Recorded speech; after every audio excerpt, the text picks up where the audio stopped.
Sparkle GMA Artist Center First Vice President Joy Marcelo. Ako, I'm excited personally to see how our stars will level up their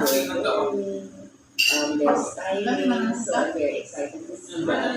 And every gala, I see them just mingling or enjoying each other's company. Sana ito talagang maging opportunity again for them to just be themselves and enjoy friendship, enjoy the feeling of family. At less than 1 month from today, piniyak ng mga nasa dito ang isang hindi malimutan event since we are celebrating the Army Training celebrating their 75th anniversary.